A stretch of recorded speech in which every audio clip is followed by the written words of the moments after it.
this on, your computer needs to go on first.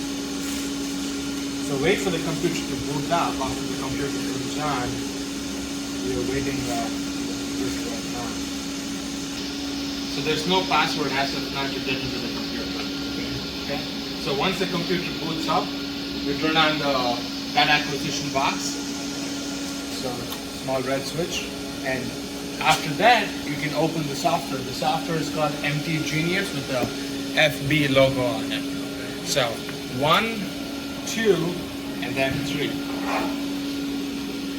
Double click on the software to open it. So wait for the software to load. It takes about 30 seconds to 45 seconds.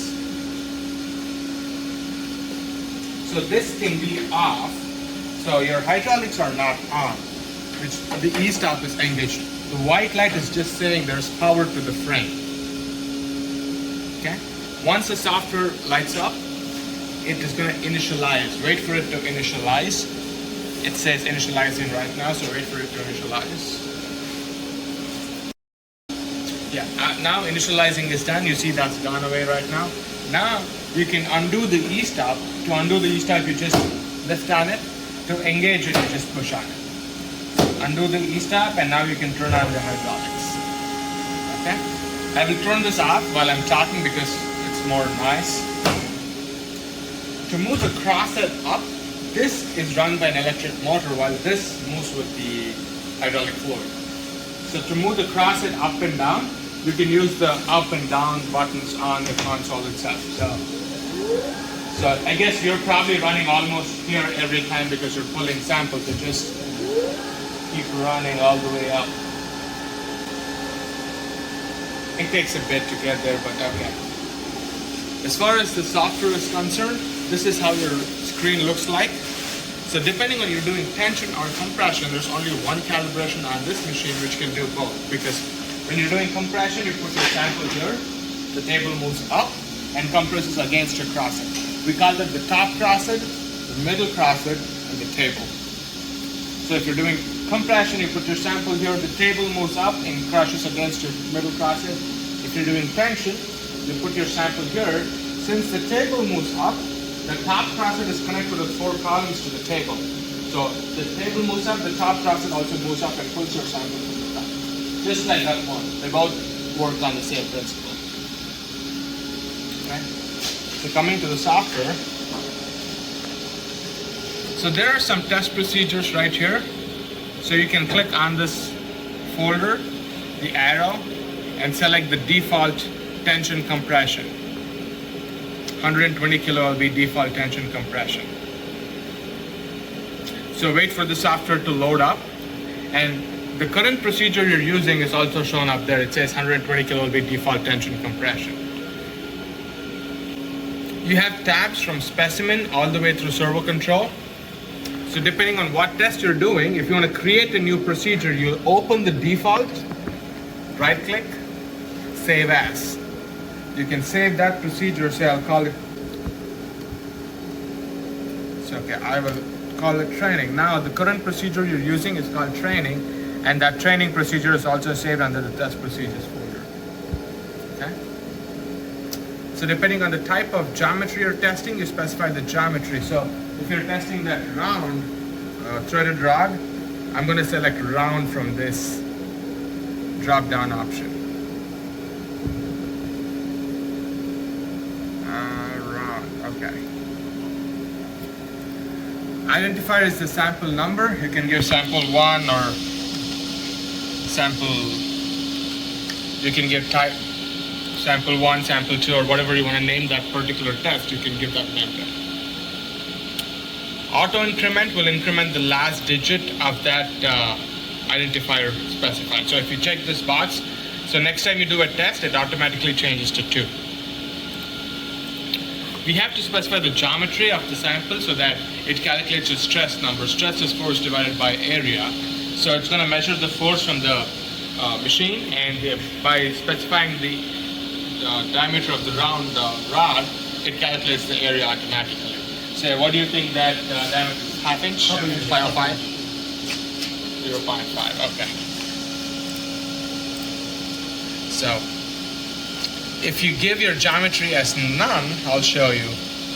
See, your stress right here is grayed out because you don't have an area to calculate the stress value.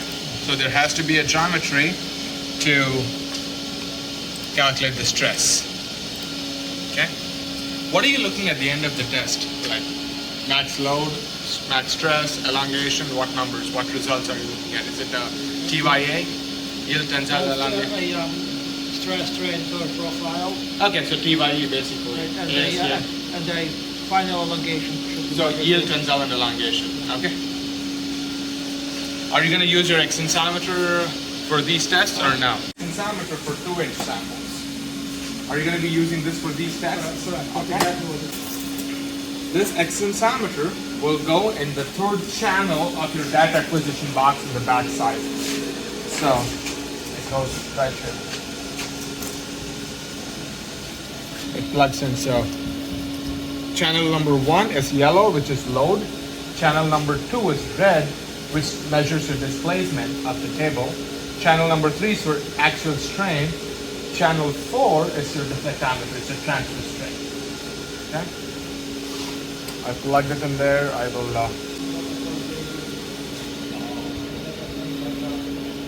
The engagement of this extensometer is 2 inches.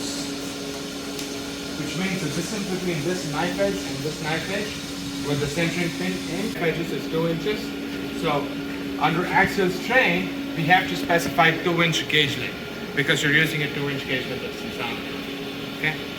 So to use the extensometer, so hold it like this, squeeze it with your palm, and then you put it like this. And then release it. The spring tension will keep the knife edges on the sample.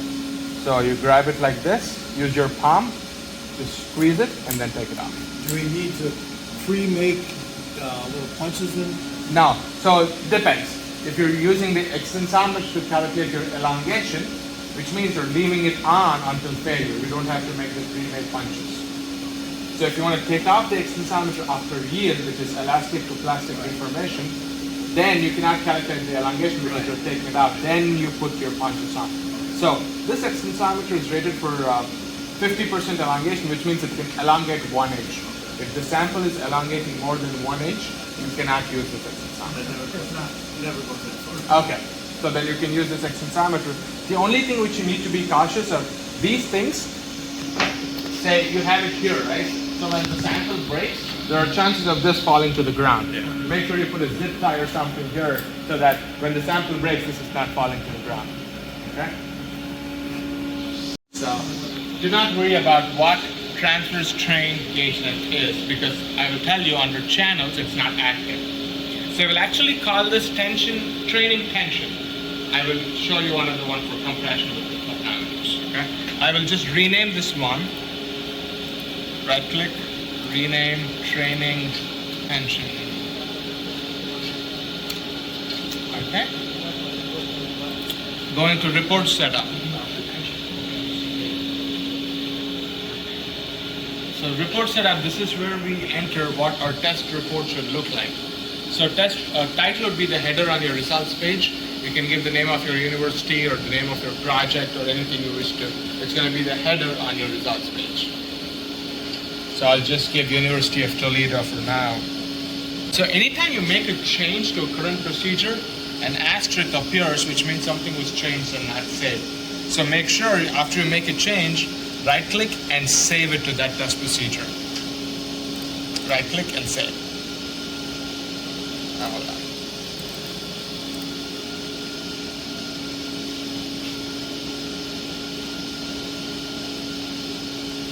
Okay. University of Toledo. Enter comments at the end of test. When you check that box, a small pop-up is going to appear after the test is completed. You can make any comments about your test you want. Okay? You can browse your logo. If you have a logo, it appears in the top left corner of your results page. Reporting results, when you check this box, it's going to include this XY graph onto your test report. If you don't want to see the graph, you can just uncheck this box.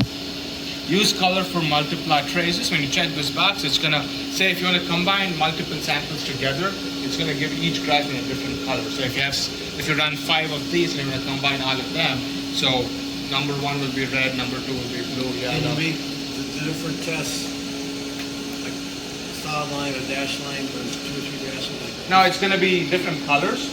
because if you do it black and white, the color wouldn't show. That report, that's, Some. Yeah, if you print it in black and white, the color won't be shown, yes. Yeah, you probably have to print it in color or see it on the computer screen as a PDF. It's on the 3 pages to 1 ratio for that to just print one in color. So for tension testing, what results they report? Load versus displacement? You can report load versus displacement or stress versus strain, whatever you want. So I'll Say what is the raw data? Where is the raw data? The raw data, where is the raw data. Yeah. The raw data can also be exported. I'll walk through each one of them when I go through the. Yeah. Okay. So text size, smallest to largest. I'll leave it at the default text size. Include geometry parameters. Will include this into your test report. Include report parameters. Will include anything about your specimen you want to make a note of. You can type it in these boxes here. Okay. Okay, so if students are doing that, can they, if they have access to this, can they, for example, mount a, say, ultimate stress or any other parameters? No, that will be reported on your results. Ultimate stress. Could they mark it right when they export the file, and then I use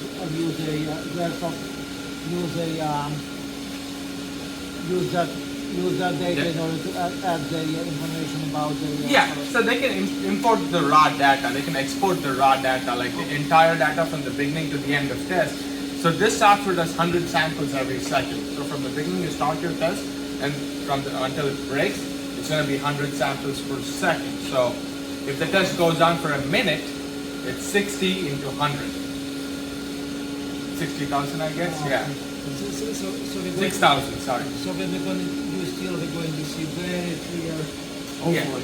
Yeah, and then you can take that into Excel and do your own calculations. So students will be able to clearly see the difference between steel and aluminum, for example.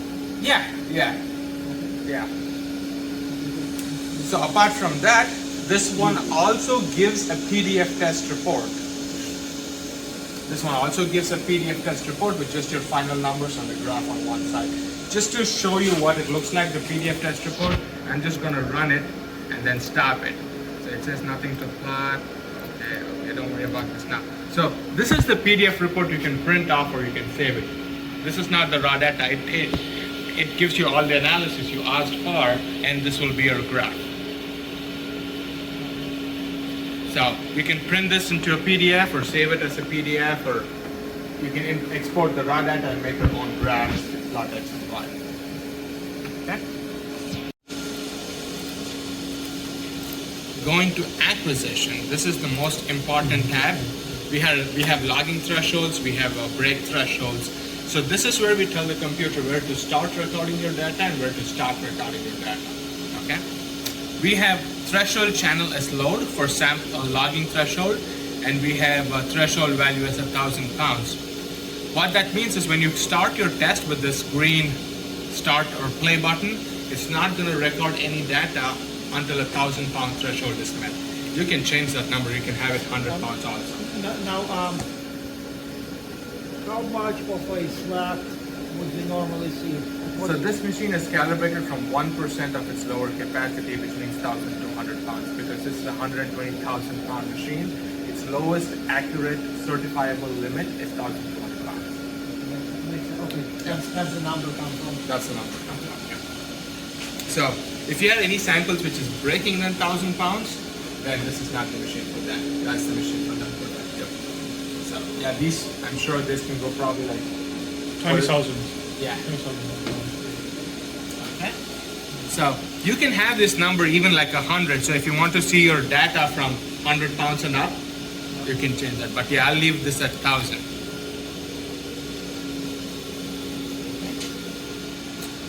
Zero displacement at threshold. When you check this box, it's going to tear off the displacement when it gets to that threshold value.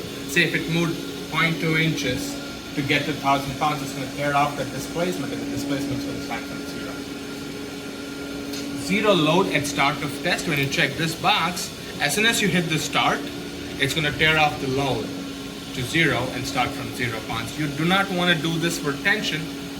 It's recommended for compression, because when you say you're not using these threads but you're using the actual grips, since they're wedge shaped, when you tighten your grips, you're putting some live load on your sample.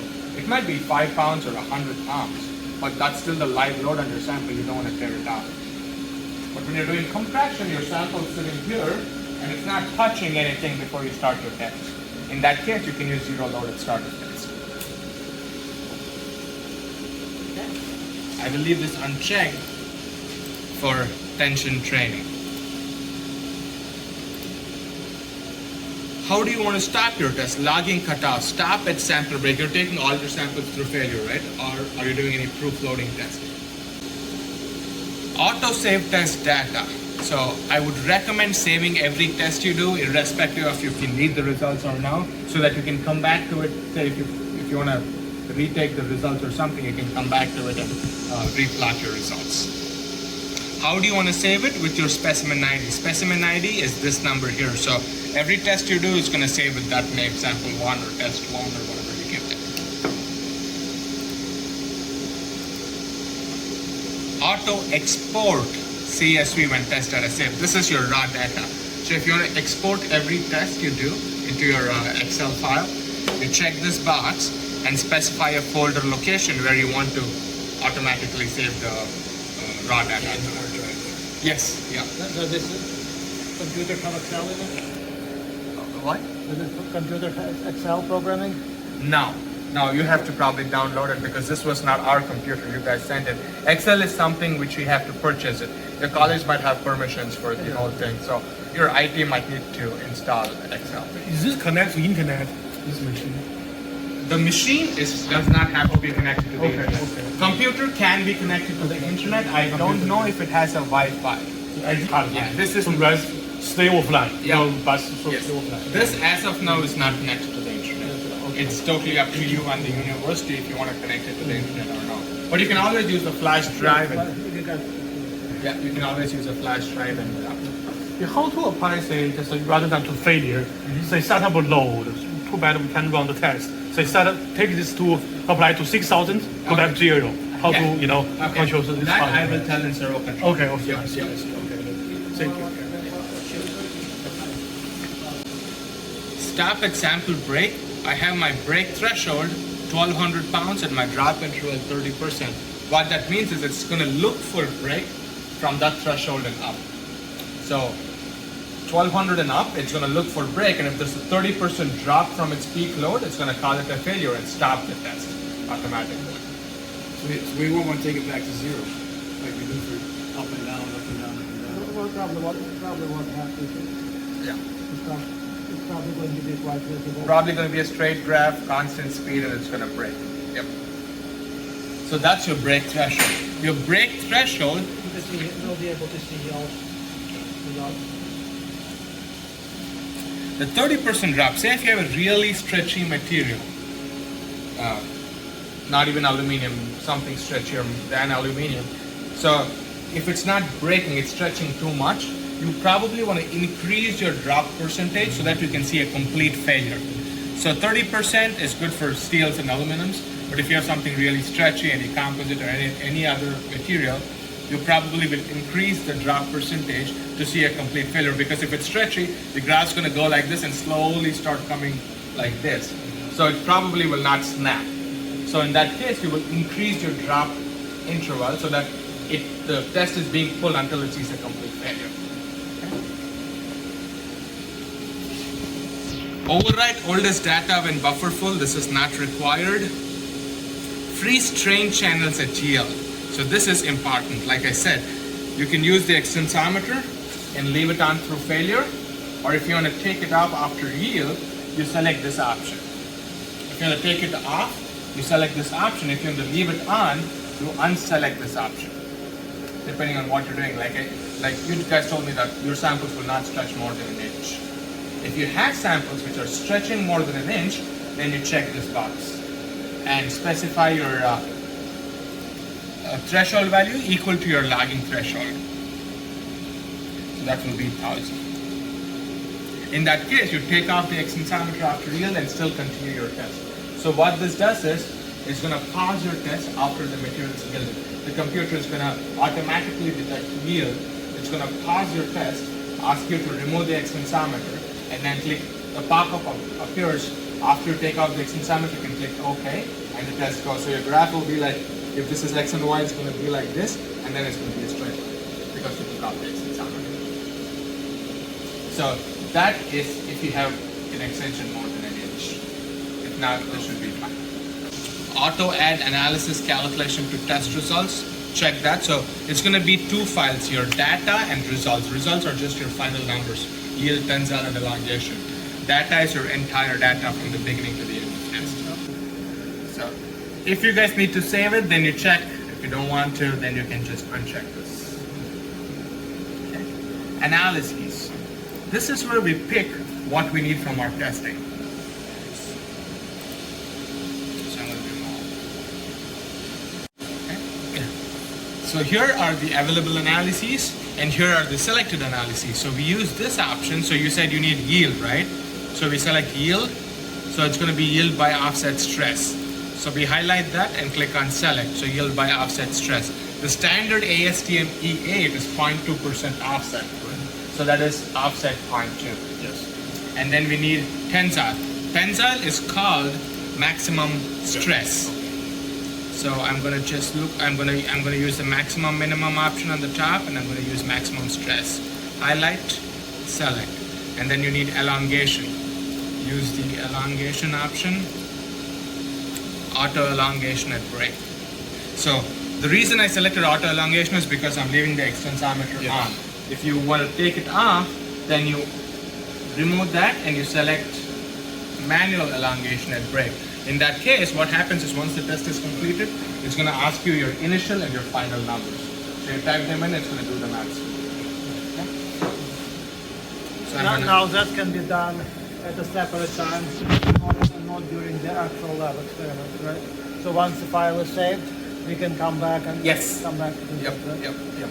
Once the file is saved, you can come back and recalculate your results. Yeah, because this is what the students need to.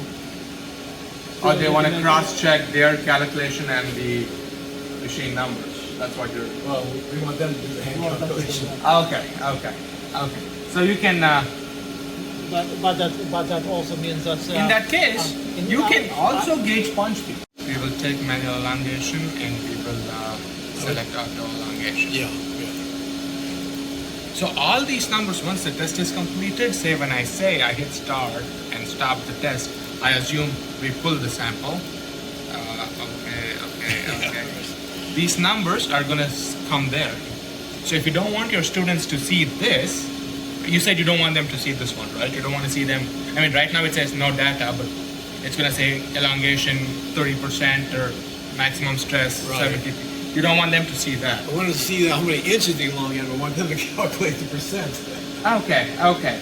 So in that case, what we can do is, we can go here, we can remove these all. So they run the test, so you only need maximum displacement, right? So you can select maximum minimum. Instead of max elongation, you can select maximum position. It tells you how much it moved. Perfect. Okay? And then they can do their calculations. You still want me to leave maximum stress and maximum yield? No. Okay. So we will only leave maximum position for now. So in the later, if you want to say if you did a test and you want to come back, so what you can do is you can come back, add whatever you want. Say you select maximum stress, and then you can click on this recalculate test results. It's going to put it back there. Because it still has the raw data. Exactly. Yep. Okay. So for now, we will take maximum stress out. Only maximum position. Anything else you need on your analyses, on your results? Okay. No, we don't. We always have a measure final diameter, but of course we have nothing to measure. Yes. Yeah. That will be a axial, a transverse strain. So this extensometer will go like this, and the other extensometer will probably go like this. Like we always been. Calculate. Okay. So you can do that manually too. So you can go elongation, reduction in area. So when you select that, it's going to ask you your no, it's only going to ask you your final because initial is already here. Yep. And you put that there, it's going to. That's what we want them to count. Okay, then we can take it off too. Yeah. Graph. Okay. What do you think? Does that make sense? If they would get the Force versus elongation. force versus elongation, So on your raw data, you'll have force, position, right? stress, and strain. All 5 rows of data from the beginning to the end of test. We can hide the stress and strain and have them calculate Stress that. and strain is a calculation. It will not be shown on your raw data. Yeah. So the raw data will only be what you're utilizing on your channels back here. Okay. So one is your load, one is your position, the other one is your strain. And we still, for the strain to show up, we still need to input modules of elasticity, or it's automatically built in for the steel. For the No, it's automatically built in. For steel. For steel, yep. So you're calculating, yeah. So for XY graph, depending on what you want to see, like y-axis is load, position, stress, time, and energy, you can choose whatever you want.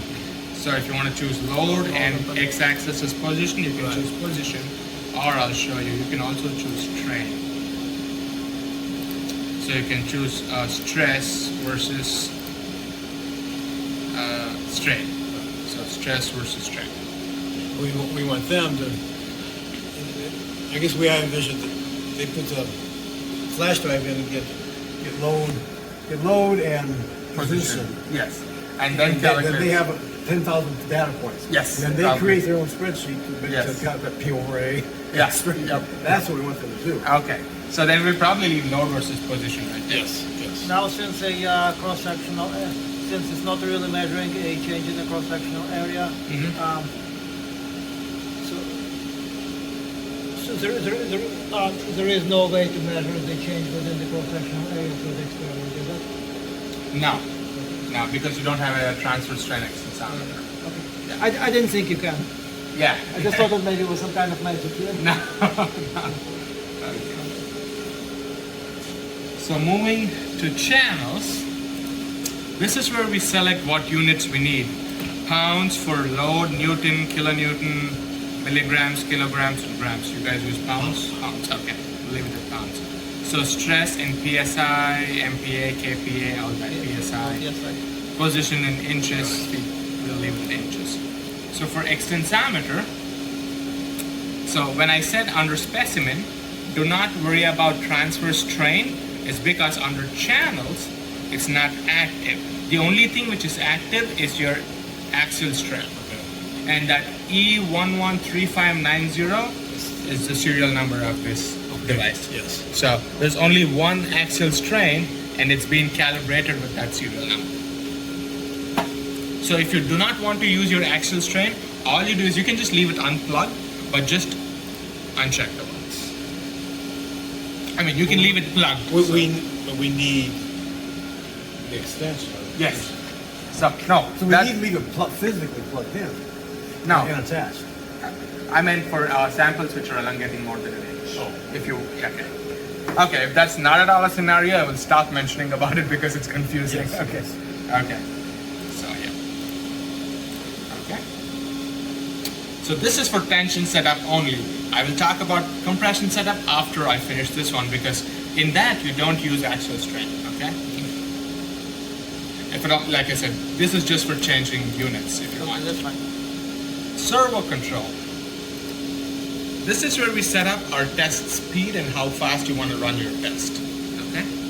We have a preload setup for as long as you're doing only steels or aluminums, you don't have to use preload. Are you guys doing any elastomers or elastics? Or...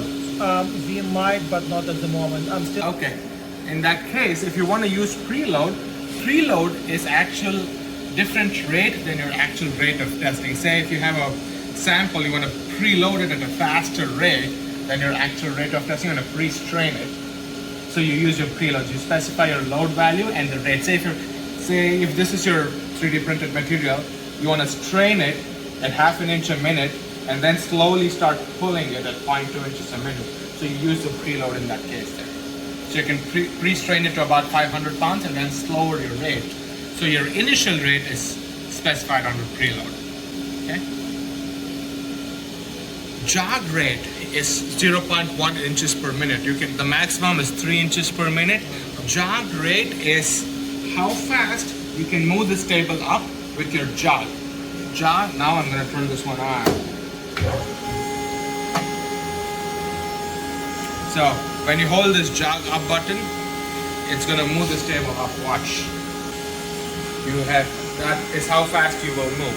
So the things with this machine is,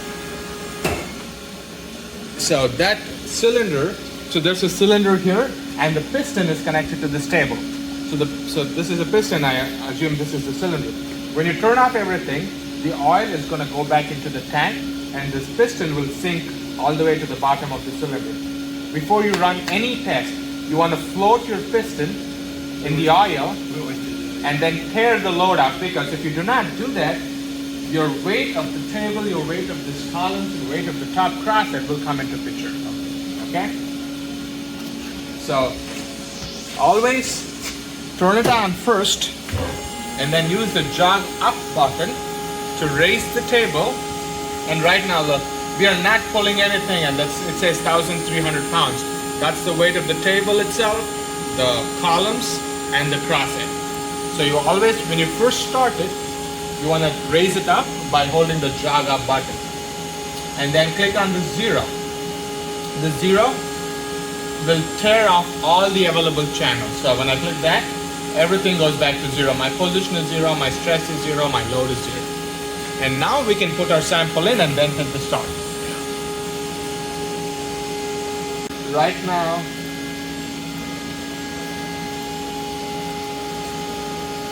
so right now it's floating. I will come down.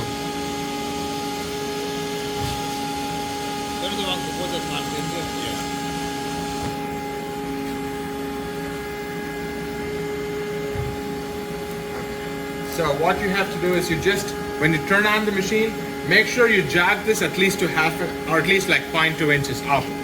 So your position when it's 0, so like right now I highlight the position, just jog it up 0.2 inches at least so that it floats, and then hit the 0. Okay, what is the highest we can jog it up to safely? The stroke on this is 6 inches. So I'll show you, if you guys can walk behind. Say, the limit switch right here. So as the table keeps going up, when it's at its limit, there's a trigger and there's a switch. This trigger is going to hit the switch and turn off. So it's not going to... That's the same. Yep. So it's going to turn off the whole hydraulics. And all you have to do is just sort of... Speed, 0. No, I meant 0.2 inches of displacement. Right. But the speed, speed can be 3 inches per jog, no problem. Okay. So 0.2 inches of displacement is sufficient. So anywhere between 0.2 inches and the 5 inches? Yeah. To run your tests, like I said, always float the piston, right? So if you're at 5 inches, you only have 1 more inch of stroke to pull your sample. So I would not float this all the way to the center. Just say even like half an inch is fine, 1 inch is fine, and then you have 5 inches more to pull your sample. Right, that's 5 because they're under 1 inch in stretch. Exactly. Yeah, I got you. We're not gonna go to 5. Yeah. Home position is 0, which means when I click on the 0, this master 0 on my control panel, it's going to tear off all the channels. Also consider this position of the table as home. So when you do first test, say you moved 1 inch, your sample broke. All you have to do is you have to just hit home. It comes back to its previously zeroed position. And then you don't have to float it again because it's already floated. Okay? Home rate, how fast you want to come back home, that's 3 inches too. Okay? Position limits not required. This is not for machines like these, so do not worry about that. End of test action, stop at end of test. So once your sample is broken, you stop at end of test for tension, because if you go back home, you're going to put them together. Okay? Overload range, This machine set it to 120,000 pounds, so did I get the zeros right? Yeah. Can we do 119? Sorry? 119,000? 120 is fine. You want me to lower limit it? I can lower limit it. So what's the maximum you'll be testing on this machine?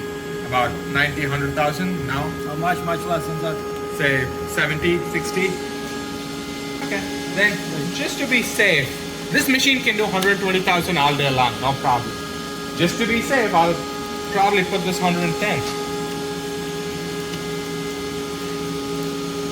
Yeah. But you can do 120,000 all day long, no problem. Okay. The rate units are inches per minute. Okay. Going to profile. This is where we set our test speed. We have a control channel and we have our limit channel. So this is how fast you're pulling. What's your typical speeds? Half inch, 0.2 inches. So depending on what speed you're pulling, I will say 0.2 inches. 0.2 inches would probably have your test for like 3 minutes, 3 to 4 minutes. So That's probably about right. yeah, okay. So I will have my rate at 0.2 inches and my limit is 120,000 pounds. So when I click insert, position adjusted 0.2 inches per minute until load is 120,000. Oh no, we'll change that to 110. Okay. Replay segment. I'm gonna save it. So position adjusted 0.2 inches a minute until load is 110,000 pounds, which means it's gonna start pulling. But if there's a break before 110,000, we have our sample break criteria. So from 1200 onwards, if there's a 30% drop, it's going to stop. But if the sample doesn't break, it's going to stop at 110,000. Okay? The other professor, I guess he was asking, how do I go up to certain load, come back down, Right. and then cycle it? So for that, what we do is, say I have position 0.2 inches. I'm sure he does not want to cycle at 110. He's probably going to go, say, for example, 10,000 pounds, right? Yeah, right. And then I will replace segment, and then I'll click the blank below, and then I will give a negative rate of 0.2. And then I will go to, say, 10 pounds. Technically, going to 0 is not very good on hydraulic machines, so I will go 10,000 to 10 pounds rather than going to 0. You still have some tension on it, correct. And then I will insert segment. And then depending on how many times you want to cycle between that, I specify the cycles there. Say if you want to do 100 cycles, specify 100 there. Okay, so it's going to go 10,000 back to 10, 10,000 back to 10. That's a completely different test. That's like fatigue dynamic Well, yeah. testing. So since it's a straight profile, we will just remove the second segment and then change this to 110. Okay, replace that. So that is straight pull until failure. And there's something called gains. This is something, do not change, do not touch that. It's a PID tuning for the frame. It's already been tuned. You don't have to change it at all. So do not change gains. So this wraps your tension test procedure. So you can use this training tension to run all your tests. The only thing you have to change will be your sample 1 or test 1, however you want to call it. And if at all the diameter changes, you change the diameter.